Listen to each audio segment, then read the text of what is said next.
Resign untuk menjadi food influencer. Bisa dibilang kayak gitu. Wow. Kalau boleh bilang sih di portofolio kita sudah lebih dari 1000-an sih, Bu. Wah, itu semua di Bandung.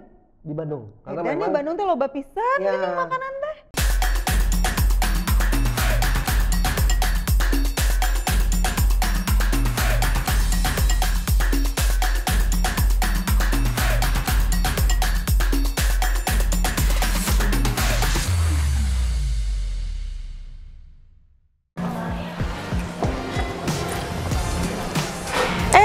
Kang Odoy, apa kabar? Alhamdulillah.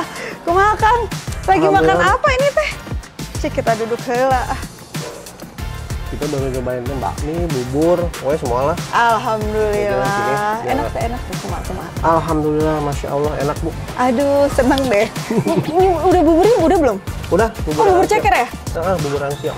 Bubur kepitingnya udah pernah nyobain belum? Belum, Nah, Bu. aku udah nyobaan. Oke, aku Siap. bubur kepiting nah gitu. Siap. Kang Odoy, mumpung lagi di sini, sok atuh lah jadi narsum podcast aku ya. Oke. Iya, aku kan pengen tahu tentang food Siap. pick biar orang-orang Siap. lebih banyak tahu gimana sih caranya menjadi food pick yang lagi tenar itu. Aduh, malu. Beneran kan keren bisa Siap, sih food siap, pick siap. teh ya. Dari foto-fotonya, review makanannya, tapi tidak hanya sekedar review, ada foto-foto yang luar biasa, Pak. Itu pengen kita gali-gali boleh ya? Boleh, boleh. Ayo tuh yuk, podcast heula. Heeh, apa makan heula? Ini makan heula atau makan heula?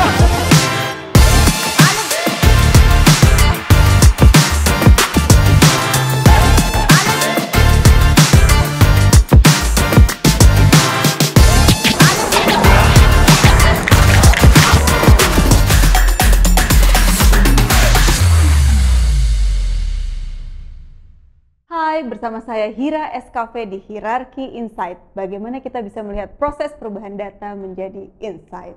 Dan sekarang bersama saya sudah ada Kang Dodoy dari Food Pick Bandung. Terima Ya, kasih terima Kang kasih. Dodoy.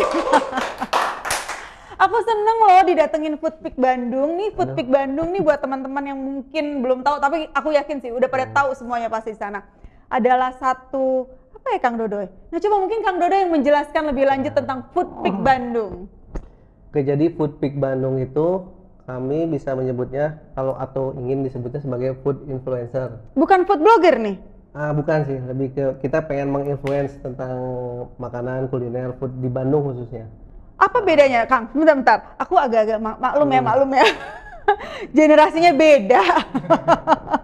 Apa bedanya Kang, food blogger sama food influencer? Kalau sepengetahuan saya, blogger itu lebih ke kegiatan kita mendokumentasikan kegiatan kita sedang makan atau kuliner. Ya, Oke, kita rekam blogger oke. menyebarkan pada audiens. Nah, kalau influence kan lebih Menginfluence. menginfluence ya, memberitahu informasi kah, ada kafe baru, ini rasanya seperti apa, reviewnya, kira-kira gitu sih. Oke, Kalau yang saya jadi tahu ya. kembali lagi tadi Kang, punten menjelaskan sedikit mengenai apa itu food pick. Oke, Food Pick Bandung itu berawal dari food photographer awalnya. Jadi Food photographer, jadi lebih ke foto-foto makanan ya Betul. Kang ya? Jadi awalnya pada awal pandemi 2020, nah, kebetulan foundernya sekaligus yang punya idenya langsung tuh istri. Oke. Dia kan kalau setiap mau makan di kafe suka foto-foto makanan tuh. Kalau cewek-cewek Hebat suka kayak ya, gitu kan. kita semua loh, itu bukan hanya istrinya Iya, Kang kita kan- Dodoy, kita semua begitu, tapi hebatnya Kang Dodoy bisa merubah itu menjadi duit gitu Nah kan. itu dia sambil bengong nungguin makanan nggak boleh dimakan dulu gitu kan. Terus ngeliatin ya. Gimana nih kalau si hobi ini kita jadiin komersil gitu. Nah kira-kira kepikiran lah, akhirnya kita diskusi terus komitmen, oke lanjut kita jadiin bisnis.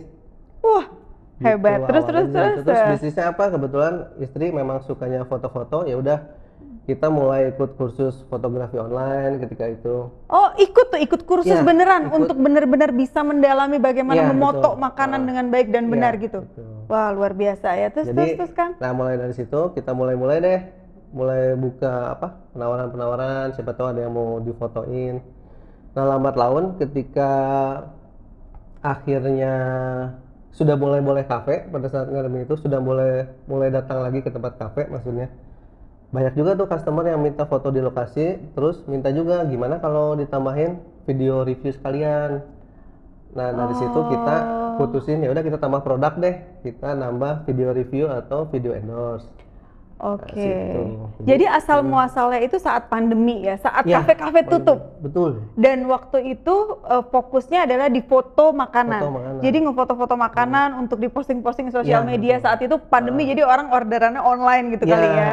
Oh, jadi benar-benar memang dari foto makanan, terus akhirnya dari situ mulailah bukan pindah kali ya, menambah. Nambah. Ya karena kita melihatnya waktu pandemi itu kan gimana caranya orang masih pengen tetap iklan atau branding, tapi mereka nggak bisa customer-nya datang nih. Pasti dikirim tuh. Bener, itu kan disitulah bener-bener kita mulai momen-momen masuk. dimana kita cuma bisa pesen order online gitu. Jadi memang penampakan dari Betul. visual itu sendiri memang harus menarik Ya, ya. betul banget. Karena supaya orang mau order online. Oh, jadi dari foto-foto, akhirnya senang foto makanan, terus akhirnya menjadikan hobi menjadi bisnis. Itu kan luar biasa banget ya. Karena kita semua tuh pasti ya, rata-rata dari kita semua itu kan pasti sebelum makan foto dulu, sampai akhirnya makanannya jadi dingin pun ya kita foto dulu, posting dulu, ini dulu. Fotonya aja bisa 10 kali jepret tuh karena kurang angle-nya salah. Padahal cuma pakai handphone doang gitu kan ya. Tapi dari situ bagaimana tuh Kang Dodo itu bisa membuat itu menjadi sebuah bisnis, itu keren banget loh Kang. Gitu. Sebenarnya kan lebih keren sih foundernya ya, istri saya. Karena kalau saya kan lebih apa istilahnya menginisiasi atau malas-malasin dia lah, udah jangan cuman jadi hobi doang tapi jadiin hobi yang komersial dan lain-lain. Nah kebetulan saya pun di Foodpeak Bandung Foodpeak Bandung ini aktif sebagai marketingnya juga. Ini dari si Foodpeak itu sendiri ya, berarti kan ada dari foto-foto makanan, ada review makanan, review tempat juga nggak sih? Iya pastinya. Review tempat juga, karena sekalian ya, kadang-kadang sekarang itu kan orang apalagi di Bandung ya gitu kan, banyak banget makanan itu harus di tempat yang lucu-lucu gitu kan. Tapi ada juga sih makanan yang tempatnya biasa aja tapi makanannya enak gitu ya Kang ya. Nah, kalau dari Foodpeak-nya itu sendiri, identitas yang paling melekat untuk Foodpeak itu di apanya? Sebenarnya kalau bicara identitas, karena seperti tadi di awal kan kita pengennya sih jadi food influencer, jadi otomatis mau fotografi, mau review kafe restonya, mau review makanan itu melekat. Jadi udah satu kesatuan lah ya gitu ya. Jadi kita nggak mau menspesifikasikan bahwa kita ini khusus food photographer, nggak mau juga. Karena kita punya produk yang lainnya, makanya kita sih lebih prefernya dibilang food influencer. Oke. Tapi kalau misalnya nih, kalau ada kafe-kafe atau restoran-restoran di luar sana yang butuh makanannya difoto hanya untuk misal buat menu mereka, buat konten mereka, itu bisa berarti ya Kang? Bisa banget. Bisa banget? Iya. Beberapa customer kita pun seperti itu. Kita jadi foto menu kayak gitu, ada khusus yang menu aja. Berarti bisa dong Kang untuk foto-foto backstory. Asik. Sama ini aku punya satu lagi loh. Ini namanya Escafe Food. Coba, ini ada curry puff, ini ada samosa. Coba Kang, aduh sedotannya di mana ini? Neneng, lupa. Kamu gimana? Ini kita ada yogurt mangga, Kang. Nanti dicoba ya, aku udah dicoba. Nanti boleh di-review juga dong, Kang. Tetep. Ini kita mango yogurt. Ada mango yogurt, ada yang itu kan enggak di sini. Nah, itu ditusuk. Gitu. Coba dicoba dulu kita lihat. Harus kelihatan ya? Oh, udah nggak perlu diajarin. Dia udah memang food influencer. Nggak perlu dikasih tahu, betul. Berarti terbukti benar. Gitu. Oh, kalau ini peres kok. Kalau ini peres. Kalau itu boleh lah dipotong buat endorse. Aduh. Nanti boleh ya Kang ya kita difoto-foto biar bagus gitu ya. Gitu, kita punya produk ini di Bursa Saja ada produknya kalau yang ini gitu. Dengan senang hati. Siap pasti. itu tadi ini ya, apa namanya? Ini doang, selingan. Tapi saya catat loh. Nggak usah selingan buat yang di sini. Nah Kang, sebelum jadi Foodpeak itu apa Kang? Kalau boleh tahu kegiatannya? Kalau boleh dibilang kita quote and quote budak korporat. Oke. Saya kebetulan bekerja di salah satu BUMN di Bandung. Istri juga gitu, bekerja di salah satu BUMN. Ini sebelum atau sampai sekarang nih? Sebelum. Oke.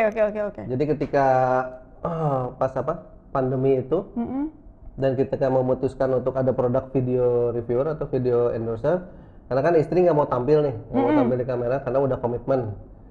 Ya komitmen lah ya. Ya, Komitmen ya, saya ya, ya. tidak mau tampil dan terlihat akhirnya diputuskan saya sebagai talentnya. Hmm. Karena kita juga sudah komitmen dan pengen fokus ke sini, akhirnya saya pun resign waktu itu.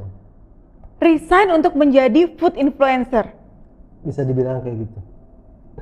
Wow, that's a deep decision. Maksudnya itu keputusan menurut saya luar biasa loh.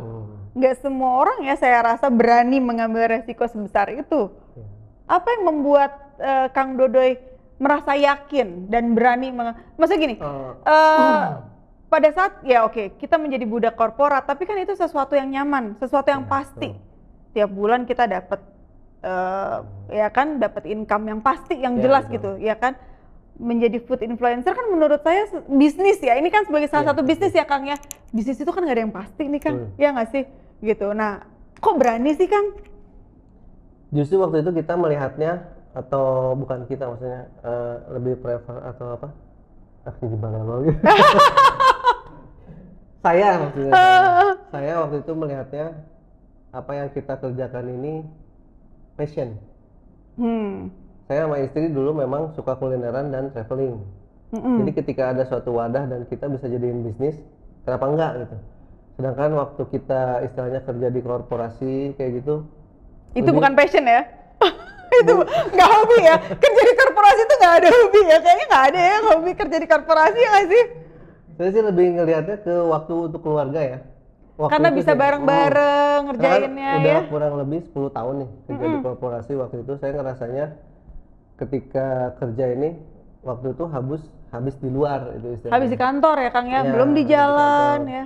Nah ketika menjalankan bisnis ini udah mah waktu bisa bareng-bareng, makannya juga gratis, jalan-jalan juga. Oh itu bener ya, ternyata pengeluaran hariannya pun berkurang ya Kang ya. Betul. bener. Ya intinya sih lebih ke sehari 3 kali nge-review lumayan lah ya, pagi siang malam terjamin gitu ya Kang.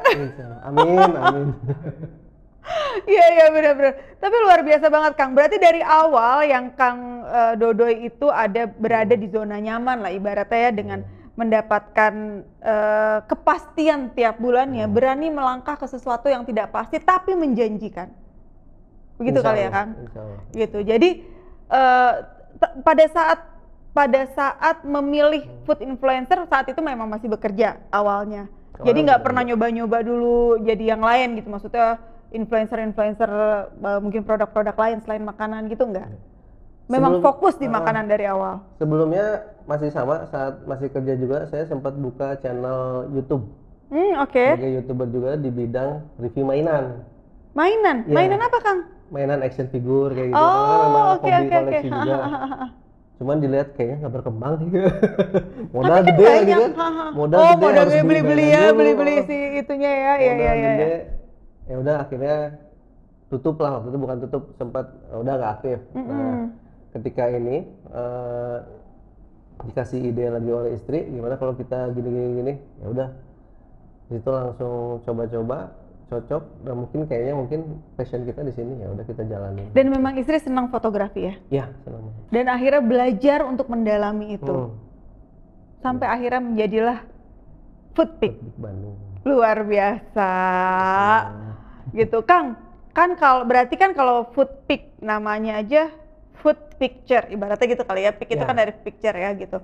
Kan sekarang marak banget nih Kang pencurian foto-foto lah gitu kan. Orang tuh banyak tuh, kadang-kadang foto kita aja tuh kan kadang suka dipakai untuk jadi fake account, untuk jadi yang lain-lain. Nah kalau apalagi foto makanan nih gitu, itu gimana Kang menyiasatinya tuh?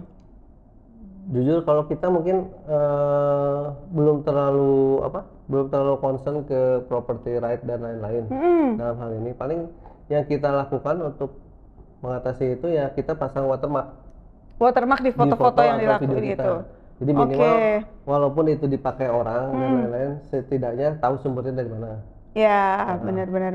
Gitu. Karena kan ya buat Kang Dodoy dan istri ya gitu kan, belajar dulu fotografi itu kan nggak mudah gitu. Maksudnya bisa mencapai skill memfoto makanan dengan baik dan benar, dengan menarik lah gitu kan ya. Itu kan ada belajar dulu, pasti kan berapa kali coba-coba, lightingnya harus pas, ininya harus pas, itu harus pas gitu ya Kang ya. Saya sih nggak suka foto sih, maksudnya saya nggak suka fotografi. memang lebih kenal dia kayaknya ya, tahu banget ya Kang ya. Saya nggak suka moto tapi sukanya di foto. Bener banget. Kamera mana kamera? Terus Kang, selama ini nih ya, berarti dari tahun 2020 sampai sekarang udah berapa banyak tempat yang direview Kang? Kalau boleh dilebang, Lebang teh naon? kalau boleh dibilang, kalau boleh bilang sih di portofolio kita sudah lebih dari 1000-an sih Bu. Wah, itu semua di Bandung? Di Bandung. Karena memang Bandung tuh loba pisan ya, bikin makanan teh. Karena memang quote and quote Bandung kan nggak bisa diam kan ya. Wah gila, kuliner tuh luar biasa ya, cepet sekali gitu loh, bener-bener. Kita sempat bikin analisa kecil-kecilan lah, research. Jadi pelaku kuliner di Bandung tuh ada sekitar 20.000 totalnya. Mau itu mulai dari yang dagang kaki lima sampai yang kafe dan resto besar, ada 20.000. Yang Kang Odoy review baru 1.000. Berarti masih ada 19.000 lagi ke depannya ya, masih banyak banget kue di luar sana berarti, ibaratnya gitu ya Kang ya? Kuenya masih gede. Ah gila, luar biasa. Dan hampir tiap tahun pasti ada aja kafe baru. Nambah deh-nya. Nggak tiap tahun Kang, tiap bulan nih Bandung mah. Bisa dibilang, Bandung nggak bisa diam teh. I love you Bandung. Ais. benar. Terus Kang, dari semua tuh ya, selama 2 tahun, 2020 tuh berarti geus 4 tahun ya? Selama 4 tahun udah mereview 1.000 kafe atau 1.000 tempat makan lah, tempat kuliner gitu ya. Ada nggak sih satu yang Kang Odoy review nih dari Foodpeak Bandung nih ya, di review sama Foodpeak Bandung, terus tiba-tiba jadi rame, jadi viral gitu loh? Alhamdulillah ada sih, bukan cuman, ulangi lagi ya. Alhamdulillah ada, waktu itu pernah kita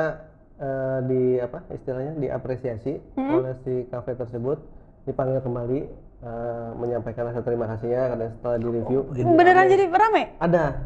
Kita buktikan dengan backstory abis ini Kang, coba. Iya, ancaman. Walaupun memang di awal kita selalu sampaikan bahwa apa yang kami lakukan ini kan sebagai food influencer tidak selalu menjamin terhadap goalsnya atau goalsnya itu salesnya lah. Betul. Karena di sini kita bisa bicara juga peningkatan awareness, branding dan lain-lain. Intinya menyampaikan informasi ya kepada istilahnya kan teman-teman kita membantu mempromosikan dan menyampaikan informasi. Tapi alhamdulillah memang beberapa kafe yang pernah kita review ada juga seperti itu. Jadi kita dipanggil kembali, apresiasi, dikasih voucher, makan gratis, suruh panggil keluarga, makan di sini boleh gratis gitu. Alhamdulillah. Pada saat ada tempat yang direview terus jadi viral gara-gara Foodpeak, apa yang Kang Dodoy rasakan? Jujur kita biasa aja sih. Wah, mungkin karena biasa. Saya tidak mau mati rasa juga ya. Bukan, karena kita memang tidak mau membiasakan, apa ya istilahnya? Iya, kita memang melakukan apa yang kita suka pokoknya lakukan. Dengan semuanya dilakukannya dengan all out gitu kali ya. Jadi karena tadi kembali ke passion, apa yang kita lakukan passion, jadi hasilnya sih udah ada yang ngatur lah istilahnya. Pokoknya yang kita lakukan yang terbaik kita lakukan. Kalau viral alhamdulillah. Kalau enggak ya mungkin bisa 2 kali diundangnya gitu. 2 kali ya tuh makan gratis tadi ditunya. Nah, kalau kebalikannya Kang, misalnya ya dipanggil nih untuk nge-review makanan gitu kan, si Foodpeak ini ternyata efeknya kurang gitu kan, pasti ada yang efeknya itu luar biasa, ada yang efeknya kurang. Nah, pada saat efeknya kurang tuh gimana Kang? Si ownernya itu ngambek nggak sih? Kalau yang ngambek sih belum ada ya kayaknya, belum yang langsung ngambek gitu. Oh ini gara-gara ngundang kok nggak ngaruh gitu misalnya. Nggak pernah. Aku merenya iya kalau misalnya kalau ini nggak viral Kang, wah aku ngambek gitu. Kita nggak ada sih, karena ya tadi seperti tadi saya sebutkan di awal, kita udah sampaikan bahwa tidak serta-merta goalsnya ini adalah sales. Mungkin ujung-ujungnya sales, tapi bisa setelah 3 bulan kemudian atau nggak langsung setelah posting langsung rame gitu. Kayaknya nggak. Kita juga nggak kasih jaminan seperti itu, karena kan ini namanya endorsement ya. Nah kayak gitu. Cuma kalau yang sampai marah-marah sih kayaknya nggak. Mudah-mudahan sih nggak, karena kalau kami sebagai food influencer-nya hanya bisa memantau kan paling dari banyaknya dari banyaknya view atau komen dari postingan. Kita nggak tahu impact sebenarnya di restorannya seperti real apa, kita nggak maksudnya tahu. Ya impact langsung ya. Jadi kadang-kadang mungkin beberapa pihak resto pun sekarang udah mulai teredukasi dan smart lah saya bilang. Jadi nggak mungkin lah gara-gara oh saya rugi nih, nggak, kayaknya sih nggak. Terus kalau misalnya nge-review nih Kang, yang nge-review makanan, tapi ini jujur ya, maksudnya iya. pertanyaan jujur. Misalnya ada satu restoran minta nge-review, terus makanannya nggak enak sebenarnya.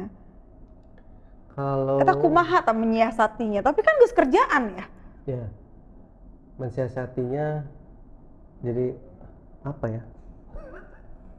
Jadi karena pada dasarnya saya tuh suka makan. Yang ada cuma enak dan enak banget lagi. Waduh, repot dong kalau gitu. Dan kami juga menyadari bahwa kami bukan food experience atau apa yang disebutnya, bukan apa penilai makanan lah. Oke. Jadi kita pun menyadari bahwa kita nggak berhak gitu untuk menilai ini makanan nggak enak, kurang ini. Jadi apa yang kita sampaikan ya memang apa yang kita rasain aja.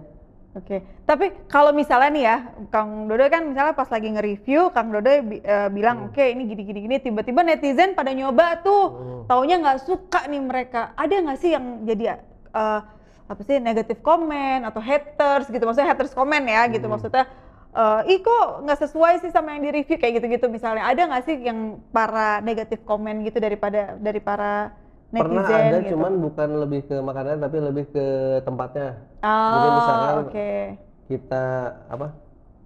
Menurut kami nih ya, menurut kami ketika review itu ini tempatnya estetik dan apa? Parkirnya luas atau apa gitu. Tiba-tiba ada komen, oh parkirannya kecil gitu. Ya itu kan perspektif ya. Perspektif orang itu berbeda-beda termasuk rasa terhadap makanan ya. Menurut kita enak belum tentu menurut yang lain enak ya kan. Estetik, oh biasa aja katanya. Terus kita pernah juga nge-review yang unik tuh, kita nge-review sampai ke toiletnya. Jadi ada salah satu toilet di kafe yang menurut kami unik gitu ya.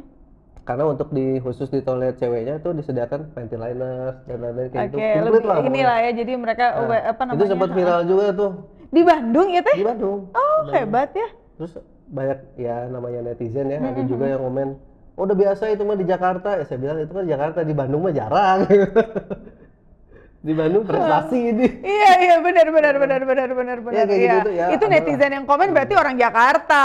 Iya kan, dia nggak tahu kalau di Bandung itu sesuatu yang luar biasa Ya, itu. bisa jadi. Luar biasa. Kang, dari semua tempat kan Kang Dodo sekarang udah banyak nih, ada 1.000, walaupun masih ada 19.000 lagi nih Kang yang harus direview gitu ya. Ada nggak sih satu tempat yang Kang Dodo pengen banget nge-review? Dalam negeri ataupun luar negeri? Ini nggak terbatas hanya sekedar Bandung lah ya. Kita ngomongin kalau di luar negeri, saya tuh pengen banget nyobain itu sticknya Salt Bae. Aku tahu. Kok bener loh. Tadi tuh aku di otak gini. Nih Kang Dodo pengen nggak ya nyobain si Salt Bae, bener Iya, loh. pengen banget. Ya Allah bener kan, langsung kan. Setiap lihat YouTube-nya atau apa ada yang nge-review tuh kayak, aduh kapan ya. Siapa tahu, itu kan mimpi Kang, nggak apa-apa dong, kita mimpi dulu menuju ke sananya kan ada step-stepnya tuh. Bukan berarti tidak bisa kan Kang? Iya nggak sih? Allah. Pasti bisa. Apa kira-kira yang akan Kang Dodo lakukan untuk mencapai mimpi tersebut? Yang pasti sih kita pasti punya goals ya, karena kita sudah menganggap ini bisnis, jadi kita pasti punya goals. Nah misalkan per tahun ini kita goalsnya masih sekedar view sih, terus sama apa istilahnya follower. Oke, tahun saat ini follower ini, harus berapa, view-nya berapa, insight berapa. Nah gitu sih. Ya mudah-mudahan kalau itu semuanya udah bertambah, otomatis kan income bertambah nih. Semakin dekat juga nih ke mimpi. Semakin dekat ke Salt Bae gitu ya. Mudah-mudahan sih masih ada ya, ketika nanti sempat Salt Bae-nya masih ada. Oh ada dong, insya Allah kan bisa tercapai dalam waktu dekat. Luar biasa banget Kang Dodo, luar biasa banget. Seneng banget ngobrol sama Kang Dodo dari Food Peak Bandung. Luar biasa bagaimana dari sebuah passion atau dari hobi bisa menjadi bisnis ya Kang ya. Dan lagi yang luar biasa dari Kang Dodo yang saya dapat hari ini adalah berani keluar dari zona nyaman. Itu menurut saya luar biasa banget loh. Dari sesuatu yang pasti ke sesuatu yang tidak pasti.